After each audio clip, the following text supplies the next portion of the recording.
What's happening, folks? Back with another reaction, back with another Madonna reaction, and I'd like to start by giving a shout out to Mark, who has provided the Madonna albums up to this point, to Yvonne, who has provided the Ray of Light single CD, and more on that next time, but in this case, especially to Stephan, who has provided the extra bonus track that was included on the Japan only release. And indeed, in the last few years, since I started doing reactions, I've become aware that for a lot of bands and artists, the Japanese market would often get an extra track as part of that regional release. So, yes, ultimately Stephan stepped in and he sent me the track Has to Be, which is apparently what the bonus tune was on the Japan version of Ray of Light.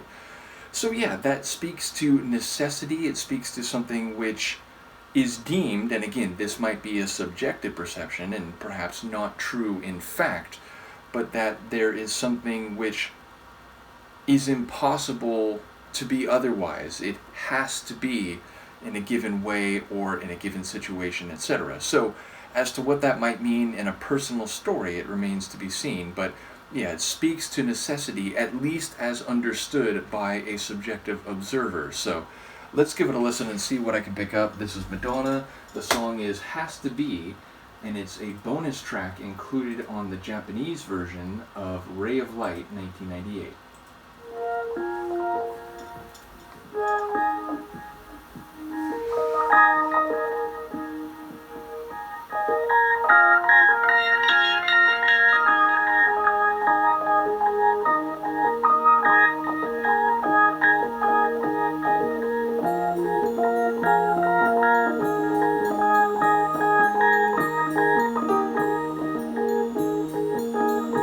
Breathe in.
What a fascinating tune. Definitely, it does have a bit of like experimental B-side energy, but I would also say like the soundscape, there's a bit of a like cosmic ambient feel to this one, and that does, I think, fit with some of the electronic and soundscape sonics on the proper album. So I think a worthy inclusion as a bonus tune.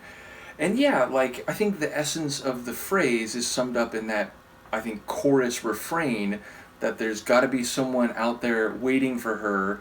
There just has to be someone waiting for me or her. So yeah, it feels like,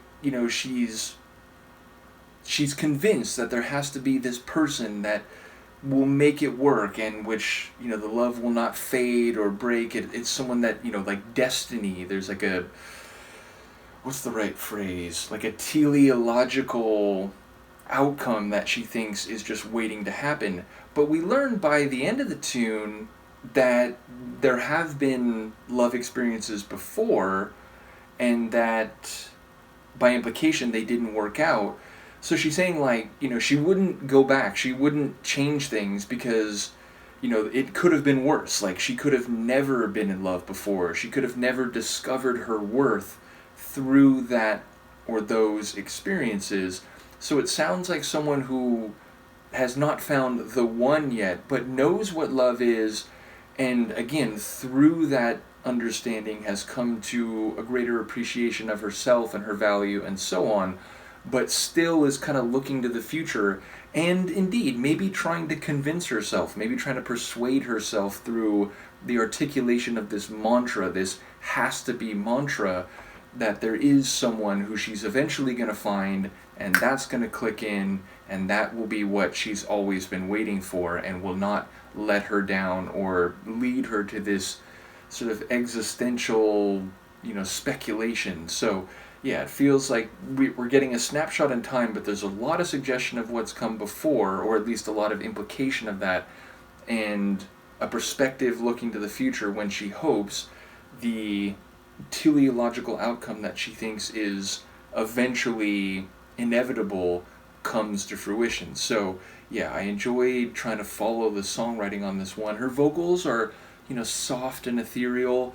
The sonics, it's interesting because like the kick drum and some of the sonics are like echoed, and again they have this sort of like cosmic scale or scope to them.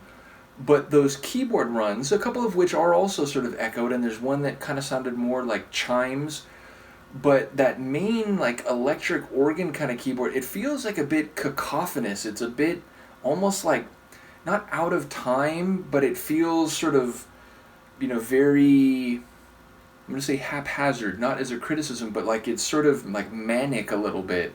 So yeah, maybe the rush of emotional feeling she has to get to this one who's out there waiting for her is perhaps represented by that, keyboard riff, which feels like it's, it's struggling to be contained, and it's a bit like over busy. So yeah, I enjoyed trying to get a thematic sense of the sonics I was hearing too. So a really interesting tune, and again, I suppose it does have a bit of a like B-side, trying something experimental feel to it, though to be fair, the album as a whole felt like it was pushing boundaries and, going into soundscapes that were, at least relative to earlier albums in her career, a bit unprecedented. So yeah, a fitting bonus tune for the Japanese release. Thank you again to Stephan. As I said, thank you to Mark, who's provided all of the Madonna material, though Yvonne has also provided not only this single CD, but I think the next proper Madonna album as well. So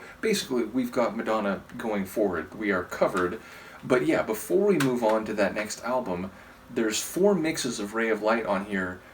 I don't know if we'll listen to them all. I will leave that up to those, following the Madonna reaction. We'll see what the consensus, or at least the majority opinion is. But I think next time I want to start with the William Orbit liquid mix of Ray of Light. Because again, people talked a lot about William Orbit's production on the album as a whole, and I'd like to hear his more specific and indeed liquid take on the title track. So that's what we'll listen to next time. Let me know what you think, and I will see you then. Peace.